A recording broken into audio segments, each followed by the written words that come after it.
এই চাওক এই মহাপ্ৰভু শ্ৰী শ্ৰী গৰখীয়া গোসাঁইৰ থানত আমাৰ এই লক্ষীও আহি গৈছে। এইটো দেখছি না লক্ষীও লগত আৰু আমাৰ এই সমৰেন্দ্ৰ আৰু এৰিয়াটো এনে দেখাইছোঁ আৰু ভিতৰটো দেখাম আপোনালোকক চাব। এই মইনা শুনো আহিছে পূজা কৰিব।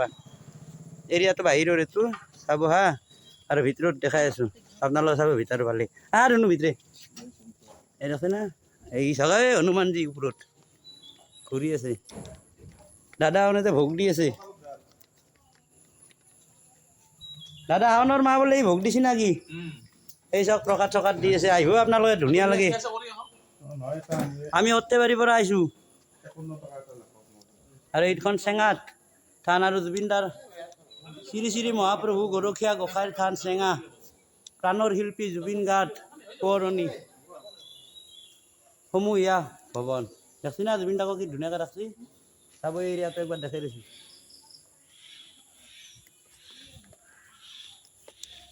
চাওক এনেকুৱা স্বয়ং ভগৱান কি ধুনীয়াকৈ আছে বাঁচৰি বজাই। বসুদেৱ কৃষ্ণ শিশুকালৰ ফটো কি ধুনীয়া দিছে। শয়নত চাওক কি ধুনীয়া ভগৱান কৃষ্ণ বহি আছে। ৰাধা কৃষ্ণ বহি আছে। আমাৰ ভগৱান শুই আছে বৰ্তমান শয়নত। সেইটো চাওক ভোলেনাথ মহাদেৱ পাৰ্বতী। এয়া মানুহবিলাকে পূজা কৰিব আহিছে আজি সোমবাৰ বোলে শাওনৰ প্ৰথম মাহ না। আপোনালোকে চাওক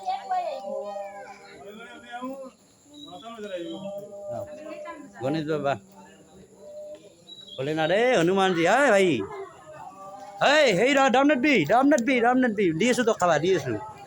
মইতো খেদি আহে হনুমানজী মাৰিম বুলি ভাবছি। হনুমানজী মোক মাৰিম বুলি ভাবছি দেখছ খেদি আহিছি। মইতো ইমান তাত এই চাওঁ দেখছি না নাই জকা নাই দেখছি না হনুমানজী কি ক্ৰোধ দিছে মোৰ ওপৰত। মই ফটো উঠা অলপ খং কৰিছোঁ বাপাৰে বা মাৰবা খেদি আহে মোক এই চাওঁ মাথাৰ ওপৰত তই ভিডিঅ' নকৰোঁ ভাই। জয় শ্ৰীৰাম ই মোক ভয় কৈছে।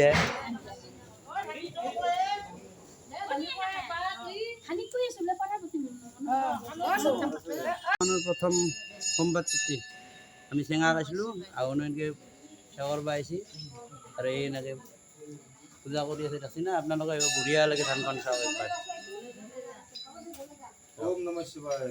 আমাৰ এই সমৰেন্দ্ৰ হৰিধৰ আৰু ওপৰত আছে বজৰংগ বুলি মাৰবা খেদি আহে একদম ৰাজধানীতে আছোঁ না চেঙা সুদা বান্দাৰ চাব। এইটো চাওক আমাৰ আৰু অসমৰ প্ৰতি গড় কি ধুনীয়াকৈ ৰাখছে সেইবিলাক হৰিণা কি ধুনীয়াকৈ ৰাখছে।